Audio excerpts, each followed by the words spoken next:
Hare Krishna devotees, welcome to day 14 of our Bhakti Vaibhava seminar on Srimad Bhagavatam, Canto 3. And we're in the 5th chapter of the 3rd canto. And Maitreya is instructing Vidura, responding to Vidura's questions. So we're continuing on from verse 43. First of all, though, let us chant our prayers. Nama Om Vishnupadaya Krishna Prestaya Bhutale Shrimati Bhakti Vedanta Swaminiti Namane Namaste Saraswati Deve Gauravani Pracharne Nirvishesha Shunyavadi Pastya Chadeshatarne Sri Krishna Chaitanya Prabhu Nityananda Sri Advaita Gadadha Shivas Adi Gaura Bhaktivinoda Hare Krishna Krishna Krishna Hare Hare Hare Rama Rama Rama Hare Hare Vanchakapatarubhyascha Kripa Sindhubhya Eva Cha Patitanam Pavanebhyo Vaishnavebhyo Namo Namaha. Okay, verse 43. 3rd Canto, Chapter 5, verse 43, Maitreya is speaking. O Lord, you assume incarnations for the creation, maintenance, and dissolution of the cosmic manifestation. And therefore we all take shelter of your lotus feet, because they always award remembrance and courage to your devotees. Very nice. This is describing the guna avatars, Brahma, Vishnu, and Shiva. They're in charge of the creation, maintenance, and dissolution of the cosmic manifestation. They're all incarnations of Lord Krishna. They all take shelter of him, and they don't take shelter of anyone else. They approach him at the milk ocean. But one other point, to make, is that the incarnation of Lord Vishnu is worshipped directly by the demigods. Prabhupada makes that point. They approach Lord Vishnu in the ocean of milk and submit their grievances when there's some serious problem in the universe. So, even though Brahma and Shiva, they're also incarnations, avatars, they're guna avatars, but they worship Lord Vishnu, who's also a guna avatar.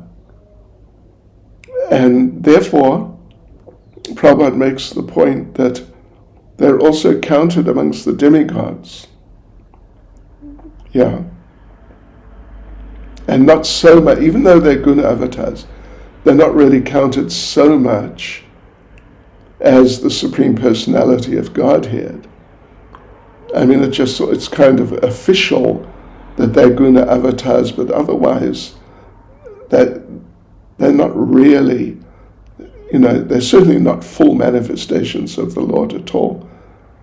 Brahma is generally a jiva, and Shiva is Shiva Tattva. Right. So anyway, Lord Vishnu, when it comes to their functioning, Lord Vishnu always takes the part of the demigods. He always looks after the demigods. But we do see sometimes Lord Brahma and Lord Shiva take the side of demons. It's not very good, is it? So Srila Prabhupada concludes the purport by saying, it's not that they become one in interest with them, with the demons, but sometimes they do something in order to gain control over the demons. And verse 44. O Lord, persons who are entangled by undesirable eagerness for the temporary body and kinsman, and who are bound by thoughts of mine and I, are unable to see your lotus feet, although your lotus feet are situated within their own bodies. But let us take shelter of your lotus feet. So the whole Vedic philosophy of life is that we have to get free from entanglement, engagement in the gross and subtle bodies.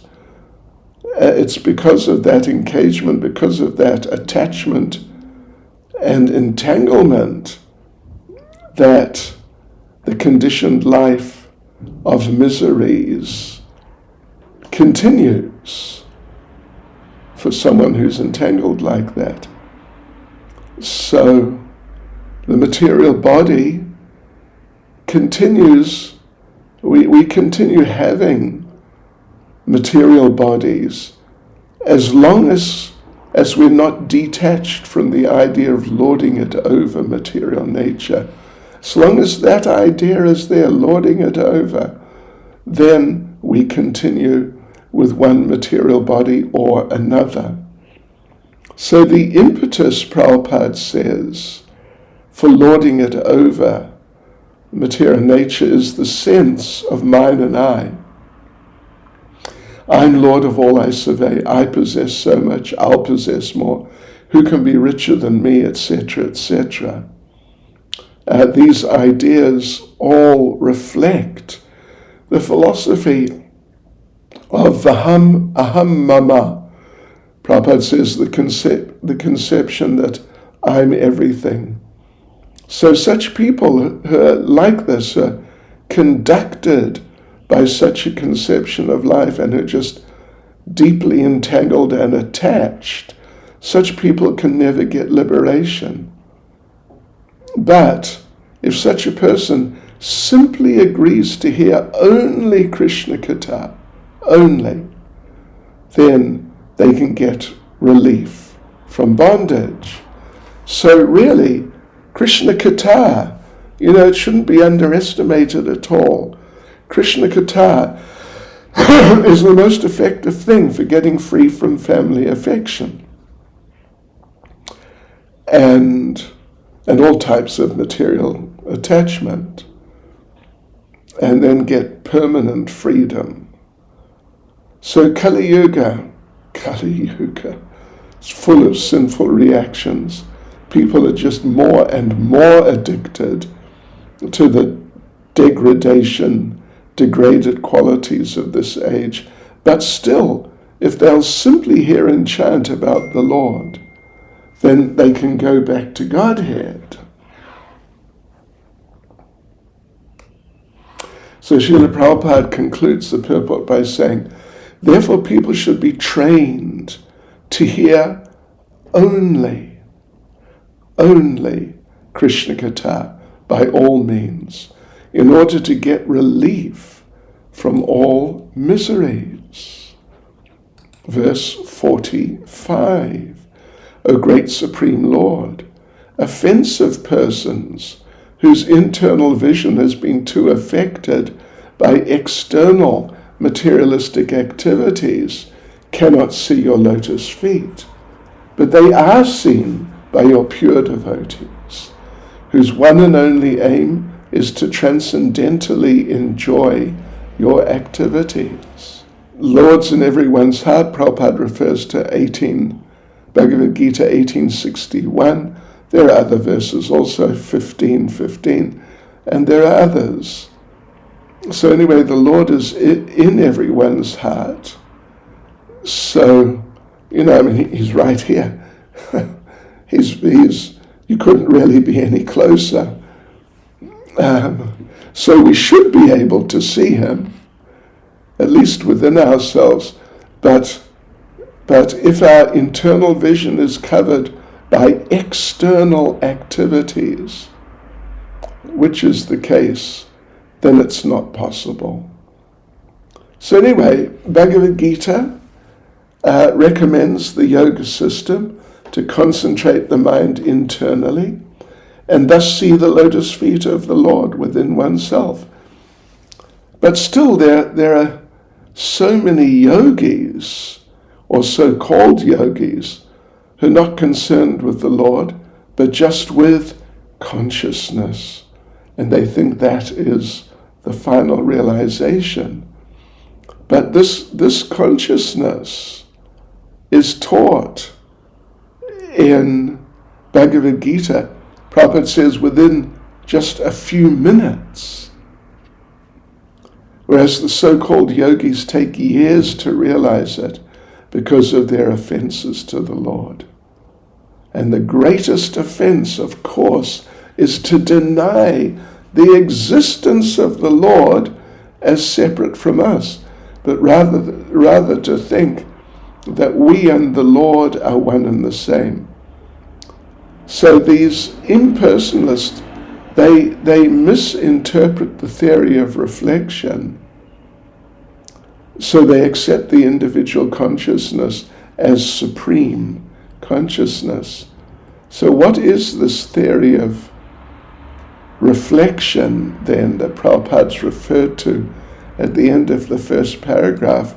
Well, in the second paragraph, it's described. When there's a reflection of sky on water, both the sky and stars seem to be within the water, but it's understood that the sky and the stars are not on the same level. Stars are part of the sky, so they can't be equal to the whole sky. The sky is the whole, the stars are parts. They're not one and the same. So the transcendentalists who don't accept that the supreme consciousness is separate from individual consciousness, they're as offensive as materialists who just straight out deny the existence of the Lord. And this is fairly substantial purport. There's another paragraph. Prabhupada makes the point that such offenders, can't see the lotus feet of the Lord within themselves. They can't even see the devotees. But still, despite all that, the devotees are so kind that they wander around, they move around, enlightening people, even people who don't want to be enlightened. The devotees are just such amazing people. But still, the offenders lose the chance to receive the Lord's devotees, although the offenseless person is immediately influenced by the devotee's presence. That's very nice. And Prabhupada gives the example of Mrigari the hunter and Narada. He was influenced by Narada's association and became a devotee, left his home and everything. But Nalakuvara and Manigriva, even though they're demigods, they had to undergo punishment. They had to take the bodies of trees. But later, by the grace of the devotee Narada Muni, they were delivered by the Supreme Lord. So these offenders then, this is the point here, the offenders have to wait until they get the mercy of devotees. Then they can see the lotus feet of the Lord within themselves. But generally, because of their offenses and their extreme materialism, they can't even see the devotees. And they get all envious and uptight about the devotees. But still, the devotees are such extraordinary people. They don't mind the offenses of all these people they continue to bless them with devotion, without hesitation. That's the amazing nature of the devotees. So non-envious, it's incredible. So, okay, on to verse 46. O Lord, persons who, because of their serious attitude, attain the stage of enlightened devotional service, achieve the complete meaning of renunciation and knowledge, and attain the Vaikuntha Loka in the spiritual sky, simply by drinking the nectar of your topics. I mean, this hearing about the Lord, hearing and chanting, but first of all, there has to be hearing. It's been emphasized so much up to this point in Srimad Bhagavatam, and it's going to be emphasized further too, of course. So, all right, let's have a look at the purport. First of all, Prabhupada discusses the difference between the impersonalists and the pure devotees, that the impersonalists go through a whole miserable process of trying to understand the absolute truth, or the absolute truth as far as they can sort of ascertain it. But the devotees, Prabhupada says, enter the kingdom of pleasure right from the beginning of their attempt. So it's very simple for the devotees. They just have to hear about devotional activities and keep engaged in devotional service. And that devotional service is as simple as anything in ordinary life. Doing devotional service, it's not some like super complex type of program of activity at all. It's just like what you do in material life, in a sense. So the speculators, though, they have to go through this whole word jugglery, all these complicated statements and attempts at explanations, the juggleries are Prabhupada says, they're partially facts and partially make show for maintaining an artificial impersonal status. So anyway,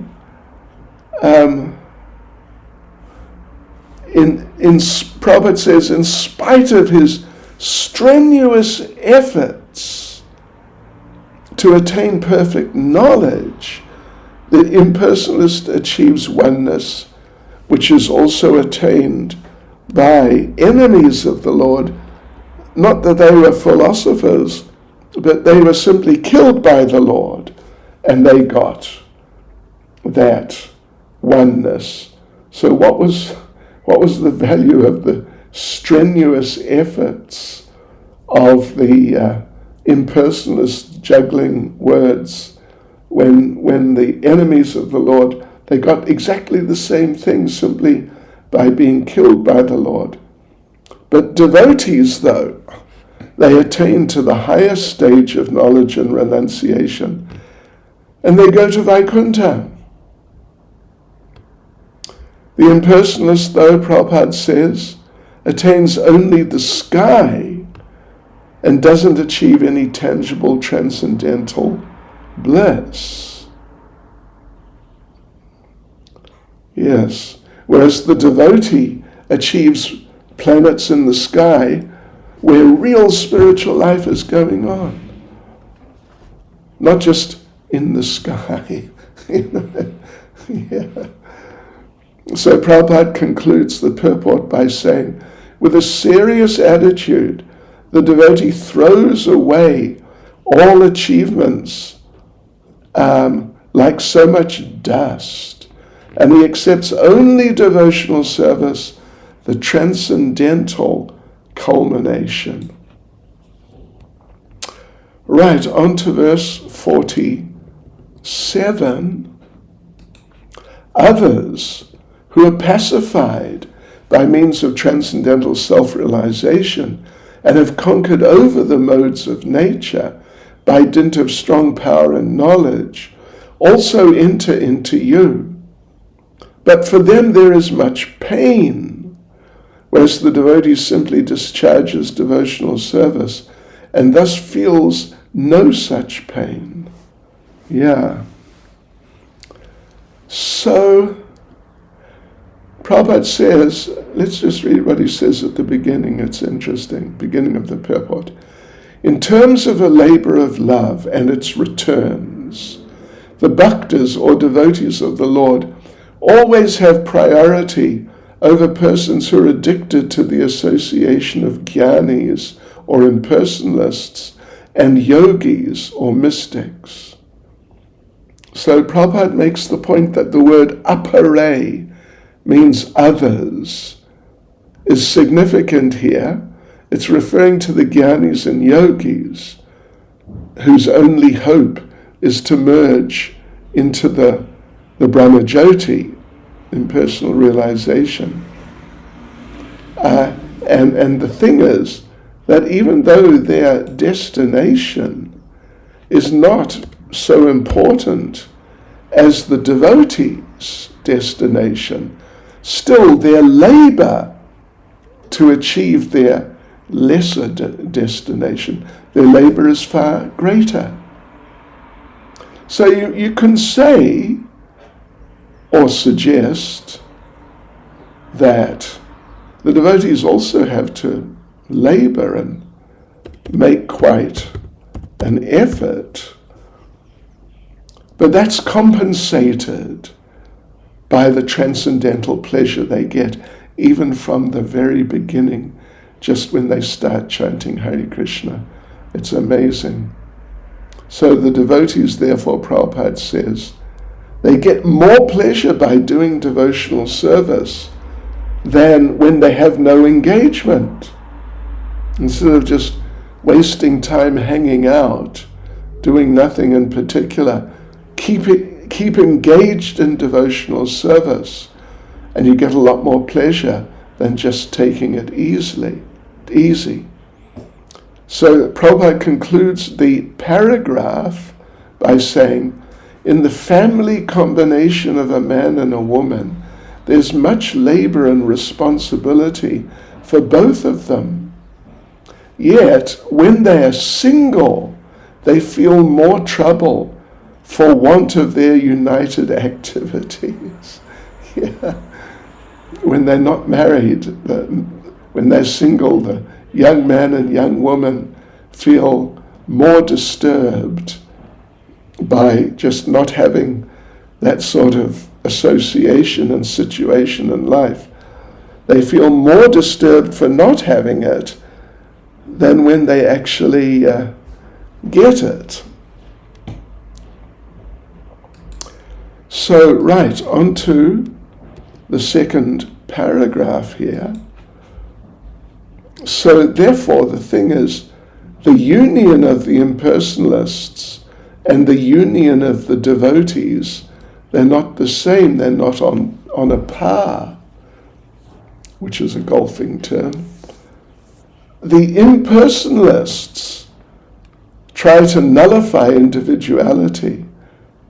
I have to make a whole effort to nullify individuality, whereas the devotees keep their individuality to exchange feelings with the Lord in Vaikuntha. So therefore the liberation of the impersonalists is already achieved by devotional service. Yes.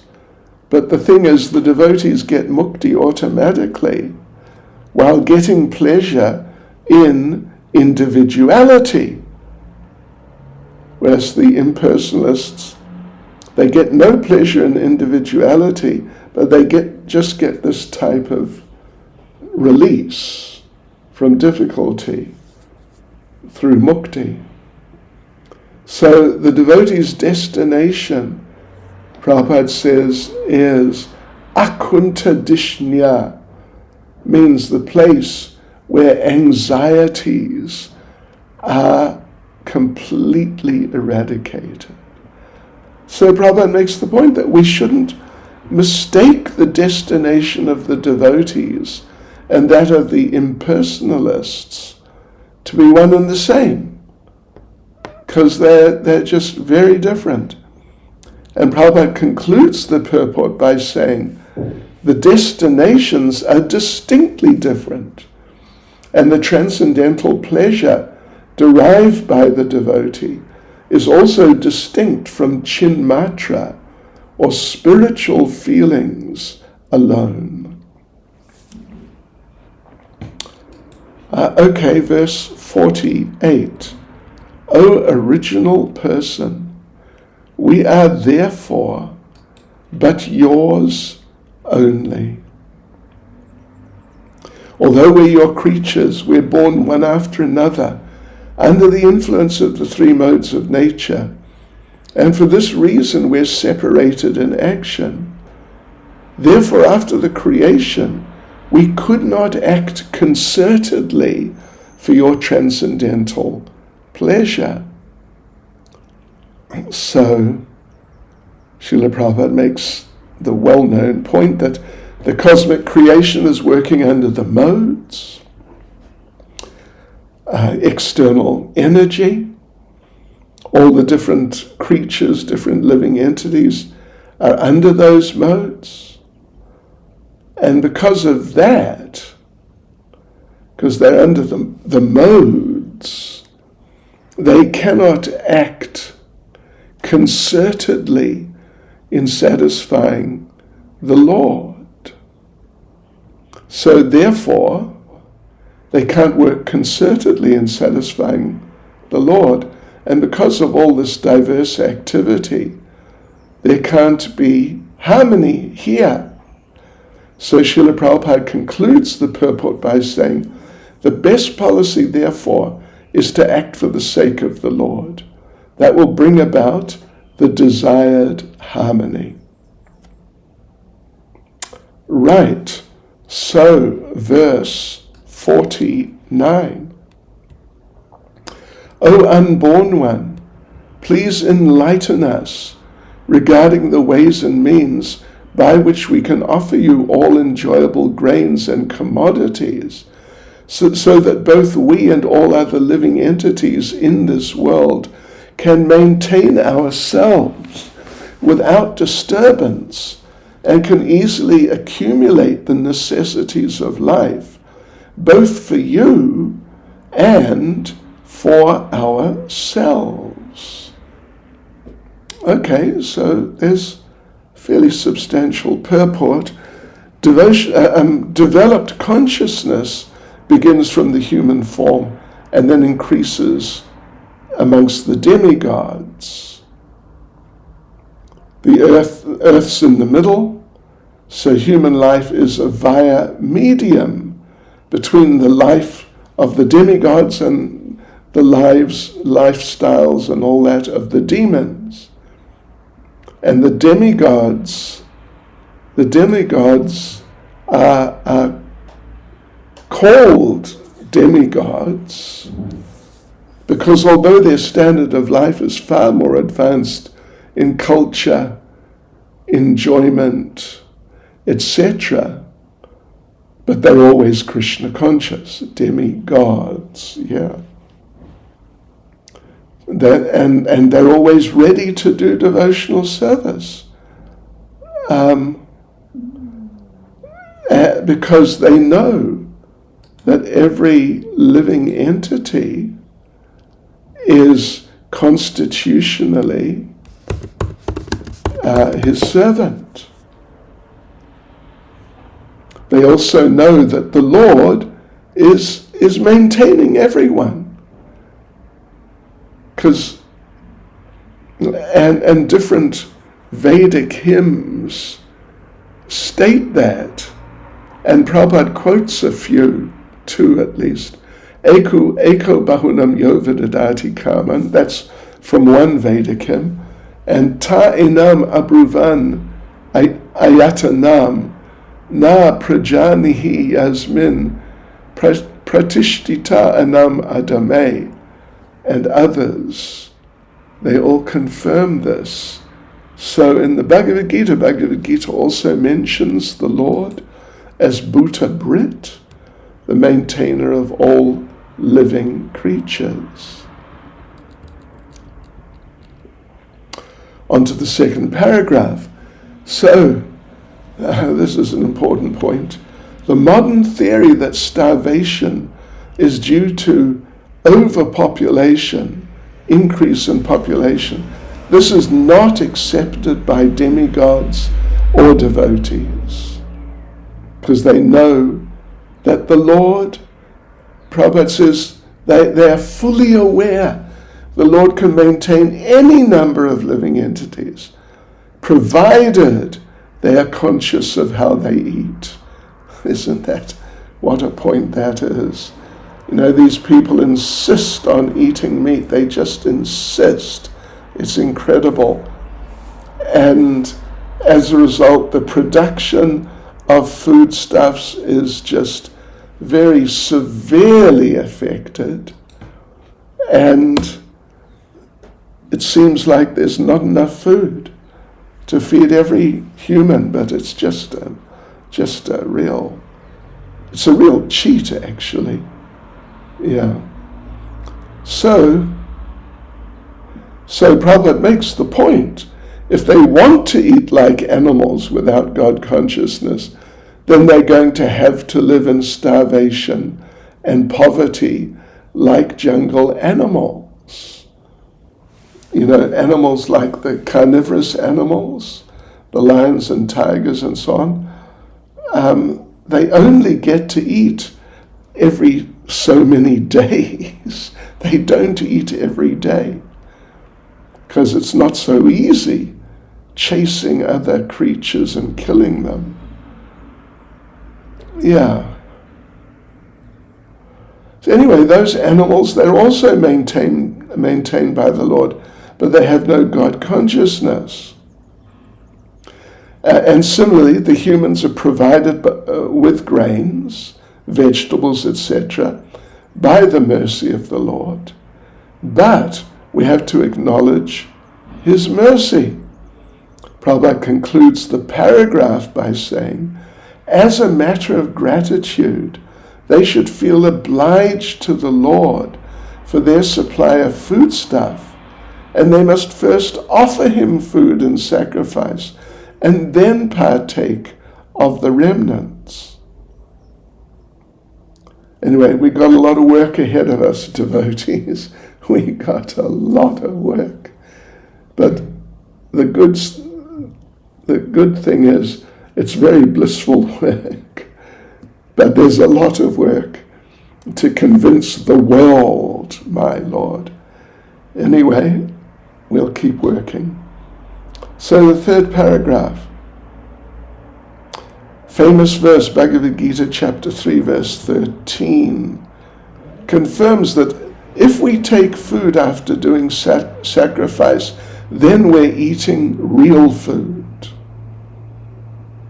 But if we cook just for ourselves without sacrifice, we're simply eating lumps of sin. And how's it possible to be happy if we live like that? It's not possible. Such sinful eating. So, but when humanity is grateful to the Lord for His gifts, for our maintenance, then there'll be no scarcity. But when we're not aware of this, as is generally the case nowadays, then there's going to be scarcity. And particularly this whole meat eating, absolute madness. So anyway, thing is, someone who has no God consciousness may live opulently for now due to their past good activities. But if they forget their if one forgets one's relationship with the Lord, then certainly you are simply, Prabhupada says, awaiting the stage of starvation by the law of material nature. So Srila Prabhupada goes on to conclude the purport by saying, one cannot escape the vigilance of the powerful material nature unless he leads a God-conscious or devotional life. All right. So on to verse 50. You're the original personal founder of all the demigods and the orders of different gradations, yet you're the oldest and are unchanged. O Lord, you have no source or superior. You have impregnated the external energy with the semen of the total living entities, yet you are unborn. That's deep, isn't it? That's very deep. So, Prabhupada explains in the purport, the Lord is the original person, the father of all living entities, beginning from Brahma. He's the supreme father, but he has no father. So just see the category he's in is quite different. But still, when he comes here, he accepts out of his mercy one of his devotees to be like a father, to keep up with the rules of this world. Otherwise, the Lord is always independent in choosing who will be his father. For example, Nrsingadev came out of the pillar, and Ahalya, by the Lord's mercy, came out of stone by the touch of Lord Ram's lotus foot. So, Prabhupada makes the point, he is our companion, but he is unchanged, ever unchanged. That is his prerogative. So, second paragraph, as Bhagavad Gita 14.3 says, and that's a verse we've come across a few times, I don't know how many, but definitely more than one. So, Bhagavad Gita 14.3 says that the Lord impregnates material energy, so the living entities come out in different gradations, beginning from Brahma down to the ant, and down even beneath the ant also. So all these different gradations are manifested by Lord Brahma and the external energy, but the Lord is the original father of all. So therefore our relationship with him is one of son to father, not one of equality. Prabhupada makes the point, sometimes in love, the son is more than the father, but still the relationship is one of superior and subordinate. Means sometimes the son, asks the father to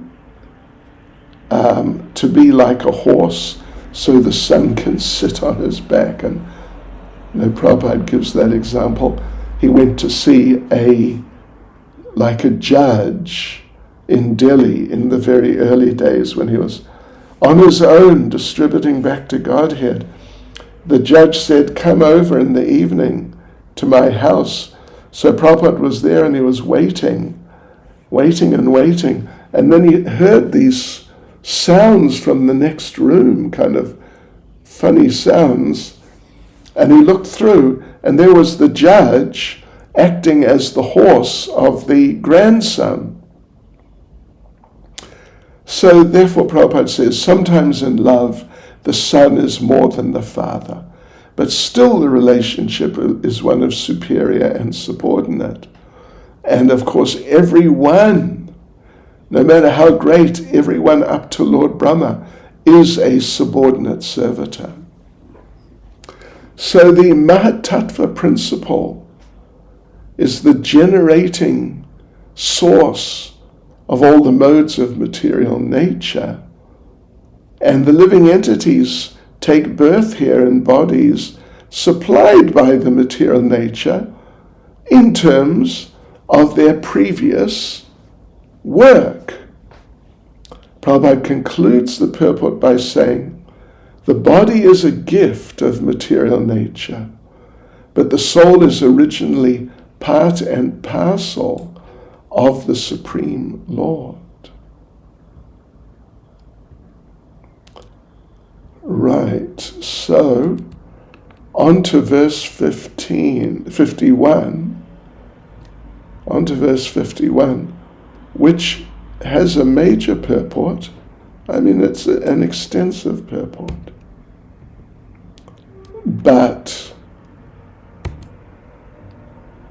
it's the last verse in the chapter. O Supreme Self, please give us, who are created in the beginning from the Mahatattva, the total cosmic energy. So give us your kind directions on how we shall act. Kindly award us your perfect knowledge and potency so that we can render you service in the different departments of subsequent creation. So yeah, like I said, there's a substantial purport here. I mean, fairly substantial. Prabhupada begins by saying that there's a divine plan, the divine plan of the divine Lord, behind creating the material world and impregnating the living entities into it. So what is that plan? What is that plan? It is to give the conditioned souls a chance to enjoy sense gratification. But then there's another plan, which is ultimately the real plan, and that is that the conditioned souls, now engaged in the service of the Lord, now they're devotees, that they gratify the senses of the Lord and not just their own. So the Lord is one without a second, but he expands himself variously. Vishnu Tattva, Jiva Tattva, Shakti Tattva. They all come from one source, and that is the Lord. So therefore the Jivas should serve him. But the problem, of course, is that some of them want to lord it over material energy, imitating the lordship of the Lord. So Prabhupada concludes the paragraph by saying, regarding when and why such propensities overcame the pure living entities, it can only be explained that the Jiva Tattvas have infinitesimal independence, and that due to misuse of this independence, some of the living entities have become implicated in the conditions of cosmic creation, and are therefore called Nitya Baddhas, or externally conditioned souls. Okay, so second paragraph, the Vedic wisdom gives the Nitya Baddhas a chance to improve. And those who take advantage of this, they gradually regain their lost consciousness of transcendental service. So the demigods have that. They have that. But still, there's a tendency amongst them to want to lord it over. So Prabhupada makes the point that when someone has this mixture of natures, they're put into position of managing affairs of creation. So the demigods are entrusted leaders of the conditioned souls. So, but as some prisoners in jails are given some responsible work in the prison management, so the demigods, even though they're conditioned, so the demigods are improved living entities.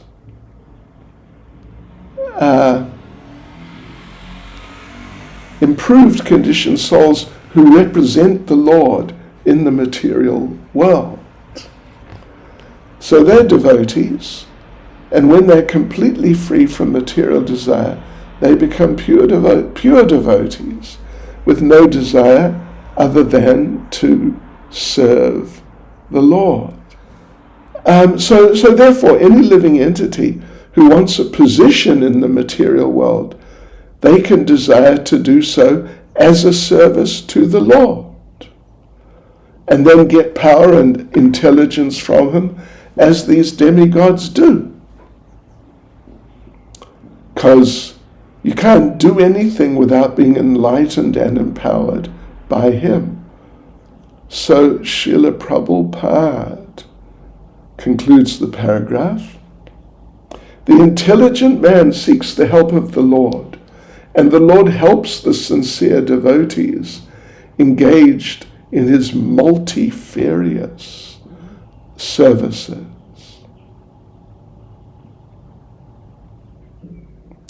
All right, so paragraph number 3. And really, Anyway, paragraph number 3.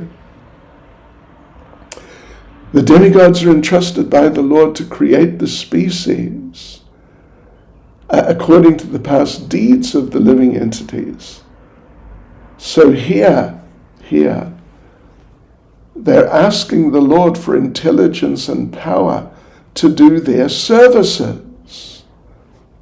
Similarly, any conditioned soul can engage in the service of the Lord under the guidance of the spiritual master and become freed from entanglement in the material world. So the spiritual master is the representative of the Lord, and anyone who puts himself under his guidance and acts accordingly is acting in Buddhi Yoga as described in Bhagavad Gita, chapter 2, verse 41. So devotees, that is the end of that chapter. That's the end of chapter 5. So let me open chapter 6. Here we go. And let's have a look at chapter 6. So there are 40 verses. There are 5 sections. Let me just go through them. So first section is verse 1 to verse 10, and it's just a continuation of what we've been reading right now. Maitreya continues his instructions. Then the second section is verse 11 to verse 25, and there Maitreya explains how the Lord took the forms of the demigods. Wow. That's interesting, isn't it? How the Lord took the forms of the demigods. So that's verse 11 to verse 25. Then 26 to 29 is about how are the planets manifested. Verse 26 to verse 29.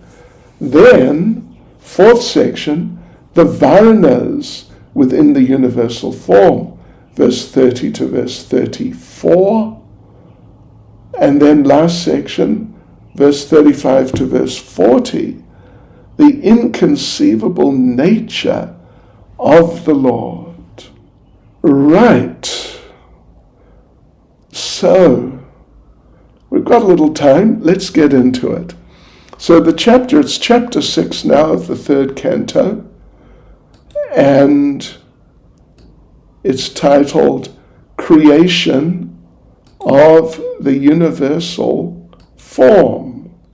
Yeah, again, studying the universal form. I mean, there are so many intricacies. It's quite possible to discuss it for a while, understand some important things, but then go back later and learn some more things. Okay, so let's get into the first section. Maitreya continues his instructions from verse 1 to verse 10. We will read the verses. The Rishi Maitreya said, "The Lord thus heard about the suspension of the progressive creative functions of the universe due to the non-combination of his potencies, such as the Mahatattva." Verse 2, the Supreme Powerful Lord then simultaneously entered into the 23 elements with the goddess Kali, his external energy, who alone amalgamates all the different elements. That's interesting. Verse 3, thus when the personality of Godhead entered into the elements by his energy, all the living entities were enlivened into different activities, just as one is engaged in his work after awakening from sleep. Verse 4, when the 23 principal elements were set in action by the will of the Supreme, the gigantic universal form, or the Vishvarup body of the Lord, came into existence. Verse 5, as the Lord in his plenary portion entered into the elements of the universal creation, they transformed into the gigantic form in which all the planetary systems and all movable and immovable creations rest.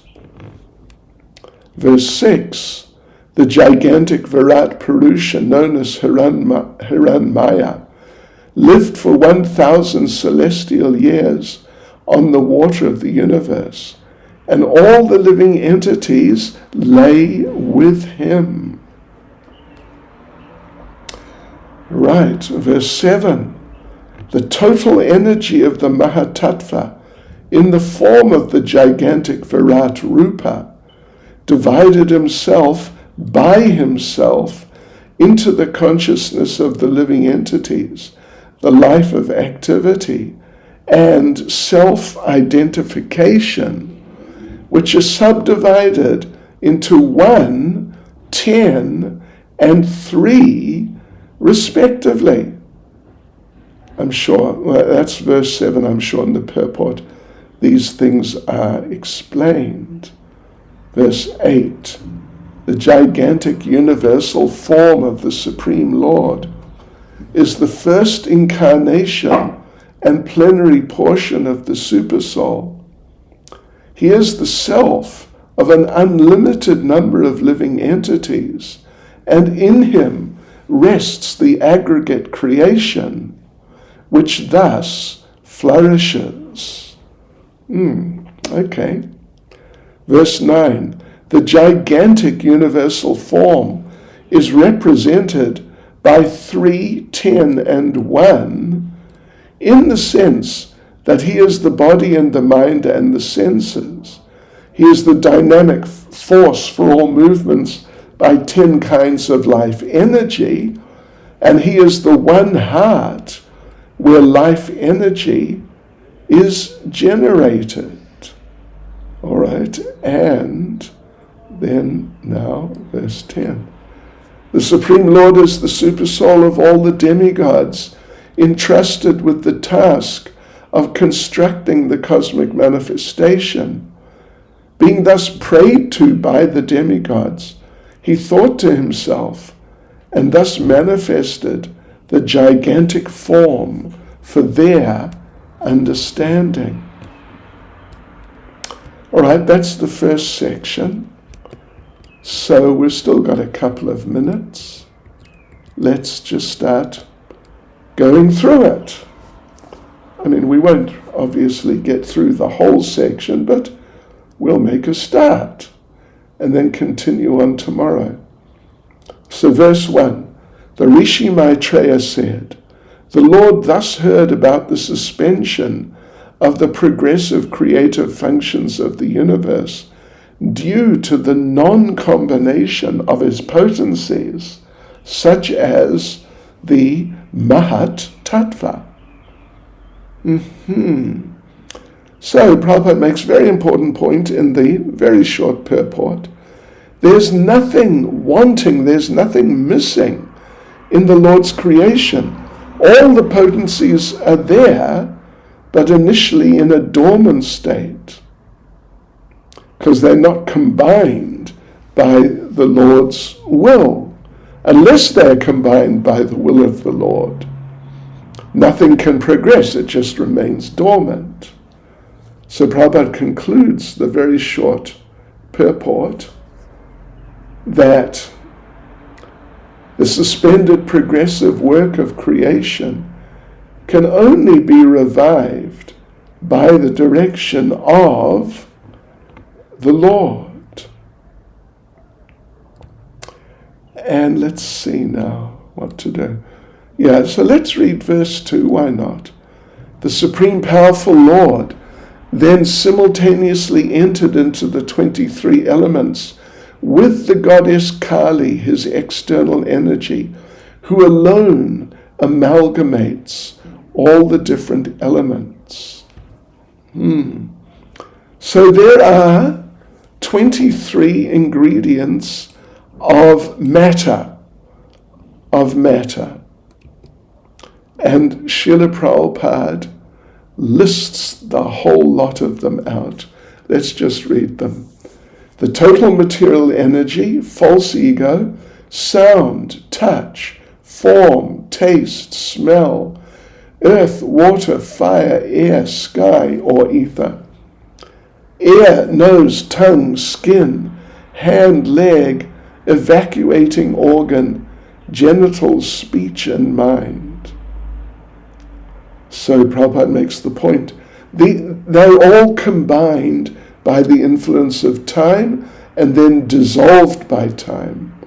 So time is therefore the energy of the Lord and acts in her way, but by the direction of the Lord. Therefore she's called Kali, represented by the dark destructive goddess generally worshipped by those in Tamagun. So anyway, though, the energy of material nature in 23 ingredients is not the final source of the creation, but the Lord enters them and applies his energy, Kali, and then everything works. So Prabhupada quotes Brahma Samhita verse 35, which explains that. And then there's the second paragraph. Prabhupada quotes Bhagavad Gita 10:42, also talking about how he enters the creation. And Prabhupada concludes the purport by saying, the wonderful activities of material nature are due to Lord Krishna, and thus he is the final cause, or the ultimate cause of all causes. Hare Krishna. Srila Prabhupada Ki Jai.